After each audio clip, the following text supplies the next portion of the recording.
Hello and welcome back to another episode of TIS. So I think we got to the self-test, signal amplifier, and differential converter.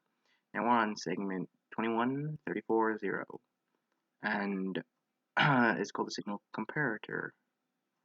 Already finished it. I've actually finished up all the way to something. I'm not sure. Probably maybe that. I don't know. Well, we'll create a new program and we'll start from here. So it says write value, write one to out.g.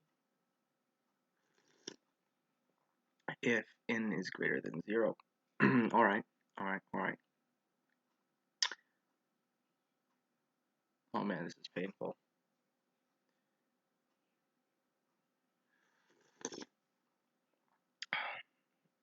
Alright, so we'll take n first, and we'll do, sorry, Skype is doing that. So we'll take our up and we'll move it down. And then we'll just do the same thing again, because there's a communication failure on all other lines. Then we'll move our up to the right. So it says write one if our out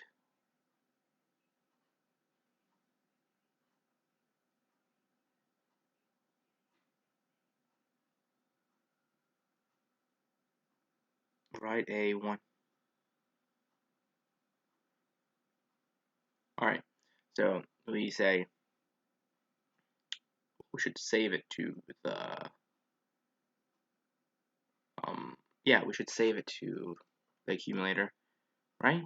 Alright, we'll say move our left to our accumulator, and then we'll need to look at the manual, because I forget what instructions that you use to compare if it's greater than 0, or is that one? Jeg? We'll have to check real quick. Yeah, that, there we go. View the TIS manual. So we put in, there we go. You probably can't see this, yeah, because, sorry, I set up FFmpeg to place the recording via the window handle. So it won't capture the whole screen. So it's GEZ, transfer the actual conditionally. The instruction, if the value of the accumulator. Okay, so we're gonna have to use labels here. That's a bit fun. So we need to say write 1, right? And that's gonna be our label. Yeah, we'll do a scope. Doesn't seem to matter, does it? Yeah, scope matters. Never mind. We'll say this is start, right?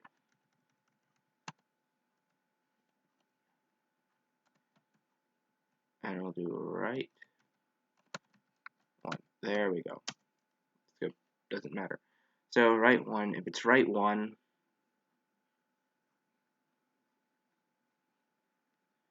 then we say we'll move our accumulator down, and then we'll say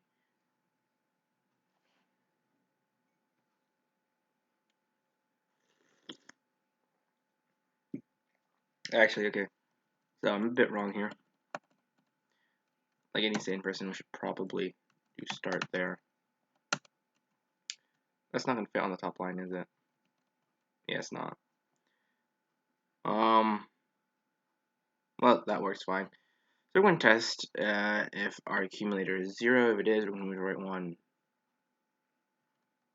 If it isn't, we're going to jump to write 0. I forget that we don't define a variable like that. There, actually, you shouldn't have any spaces. This doesn't allow that. I'm going to write a 0, and we're going to move 0 down. So we're going to do a quick test of this, and we're going to run it. Well, that was wrong. I can do that. So, now we're at 0 for everything. So, done something wrong.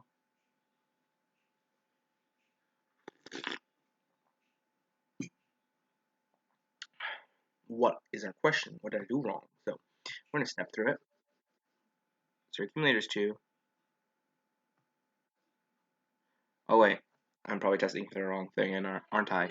Out.j if our input is greater than 0. Oh, so that's equal to 0. We want greater to 0.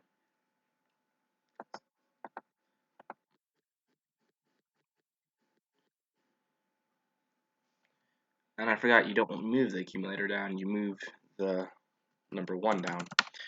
Whoops. So we'll run that. What did I do wrong now?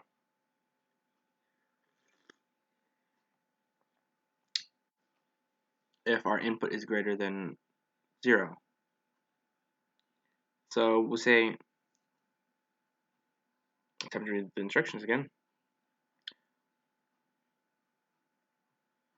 So it says, J, GZ, the accumulator is positive, greater than 0. So greater than 0 in the accumulator, yeah, that should work.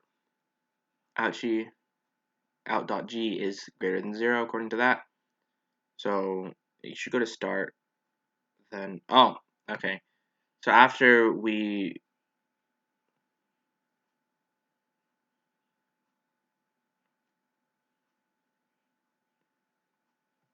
jump to 0, we should probably jump to start, right? Is that what it's asking for?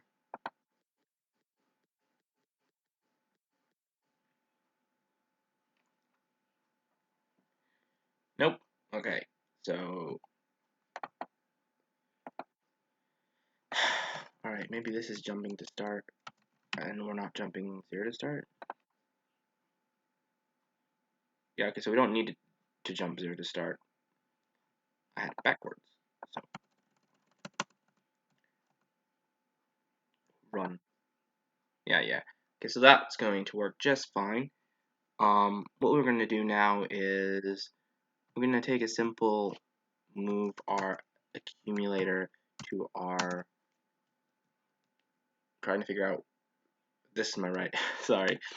So again, we're going to have, I don't really like this already, it's bothering me. Indentation matters, like that, such. So that's fine. Then we do a quick start here, and we can say, we'll take our left and we'll move it to the accumulator, and then we'll say out E is if it's equal to. So it jump if equal to 0 to our right 1, right? Yeah. And then we're going to define our right 1, and we'll say our right 1 should move 1 down, and then we can jump back to the start. Otherwise, we can have a right 0, and we can move our 0 down, and then we can just move accumulator right. And then we can say, right here, jump to right 0. So test that real quick. So something went wrong, as you can see. It's tripping up when I put the accumulator to 0. No. Why did it freeze? Is it having a condition? A race condition or something? Okay, so we're doing this right 1 to out E if it's equal to 0, so we move it down, then we jump back to start.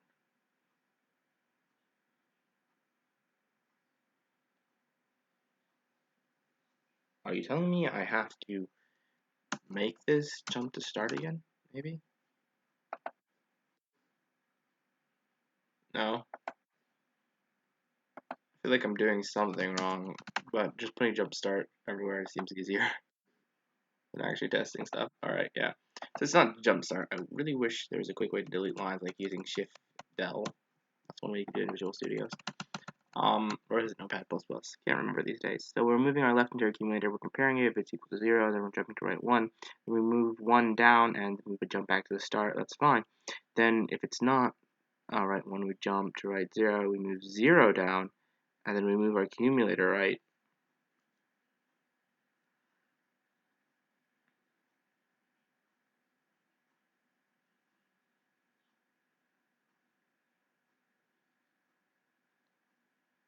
Wait a moment. Is it possibly because we are not... Yeah, okay. Oh, sorry, I just noticed Flux is turning itself on. Bam. So apologies for that. Turns out that it seems to be that it needs to check every single value of in. So, yeah, it can't just be moving the accumulator right there. We have to move the accumulator here as well to the right. This will work just fine. And then you also would move the accumulator to the right. Yeah, that works.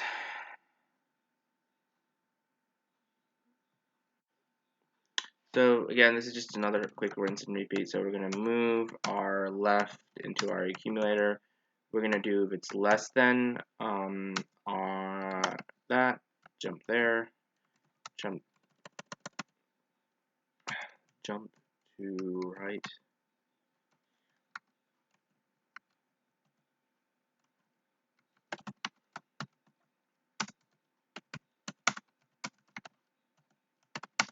So we're going to move our accumulator to the...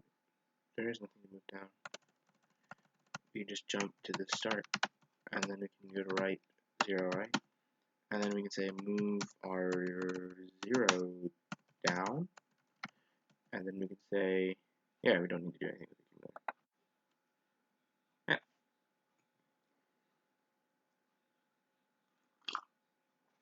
So it blocks when you have something waiting on a port, or a node, or something, whatever you call these things. Excuse me, I'm sipping on some coffee. Nice brewed coffee. So I think this is quite a lot like the previous way I did it. Oh, it's probably exactly because 297 cycles. What about my previous one? 201 cycles. So I did it better my second time around. What about here? I did the same way, and here I didn't solve the first one. Oops. So here we have the signal multiplexer. I don't know how many. I've actually recorded 13 minutes now, so I think I'm gonna stop now. This is quite a good place to stop. Just a brief little video, nothing major, because it wasn't really yeah, I don't have time to do more. So time to do a quiz. All right, peace.